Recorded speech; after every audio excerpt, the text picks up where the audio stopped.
All right, hey guys, welcome to another Father Abraham video. This time I'm at Camp Ponderosa with Mr. Joe Dolio, aka Tactical Wisdom, and I'm going to walk you guys through a quick setup that we did just in the last 20 minutes or so and explain to you what we're doing here. All right, so you should see a Starlink dish, okay, and if I walk over, you should see a tarp of some sort. And what I wanted to do with Joe here real fast is I said, Joe, what does it look like if I want to throw together Starlink and with a battery pack? Now I got Wi-Fi, now I can communicate. What does that look like if we want to do something real fast, real simple, in and out type deal? Now guys, Joe's gonna discuss some of the details here later, but I wanted to give you guys a real quick walkthrough. So we got a Starlink here, blends in nice from the top with all the snow patches everywhere.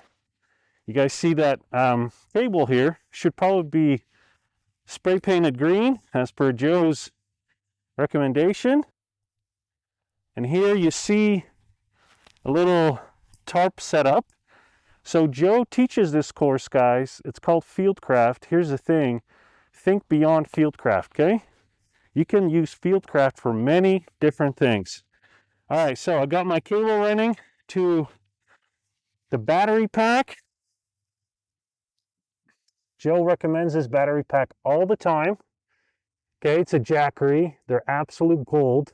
I know there's other brands, but Jackery is what we know. It's hooked up to the Starlink and to the Wi-Fi. You see the router there. It's tucked away. Joe's gonna talk more about this. Let's check out his tent setup real fast. Guys, this took us less than 10 minutes because I hadn't prepared. But if you were prepared, it would be super fast.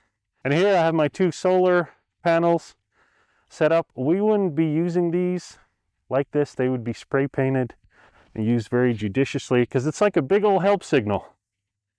All right. Joe, you want to introduce yourself quickly? Hey everybody, I'm Joe, Tactical Wisdom. You can find me on Twitter at DolioJ or at tactical-wisdom.com. And we teach all sorts of courses out here, Fieldcraft being one of them, which we're going to talk about some of the Fieldcraft aspects of what we're doing right here. Awesome. Thanks, Joe. All right, Joe's going to show us what's happening here. So the tarp is here and it's up in the right configuration, but I would put a little more camouflage on top. We just threw this up hasty. The honest truth is we would not be in this location, so it doesn't matter if it can be seen. This is really to protect our equipment and keep it from accidental discovery. We'd actually be over the next hilltop at the extreme range of the Wi-Fi signal in order to send any message that we needed to via Starlink.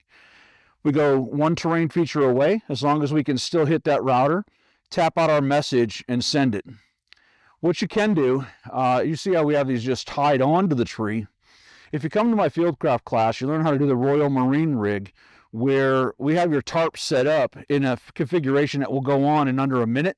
So it really speeds this up, and you can put it much lower to the ground. Really for this setup, all I need is enough room for the heat to get out and the water to stay off. So we could actually lower this down.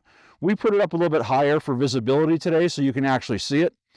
The number one thing that can be seen is that nice straight line you can see all the way across the top of the tarp. I got out about 50 meters and looked. I couldn't actually make out the tarp, but I could make out the straight line. That's the one thing you always want to try to combat. Having a camouflage net, we didn't bring a big enough one. If you had a camouflage net over the top, that would vanish. Or you could lay some pine boughs over it or some debris from the ground. Anything to really make that not so much of a straight line. Straight lines do not occur in nature, so Fieldcraft will help you learn that.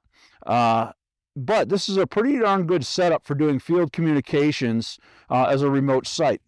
What you can also do is over at the actual Starlink unit is you can cover that with a tarp too, because the Starlink antenna doesn't see fabric. It's looking up at the sky, it's looking for that. It can see right through that fabric. You could run it right that way. So think about camouflage and concealment, and get out and come take a class and actually do what Father Abraham and I are doing today. Get out and train with your gear. It shouldn't always be shiny. You should get out and use it, get it dirty, and work in the field with it to see what works. It's better to find out what works now than when you really need it to work, and it being life or death.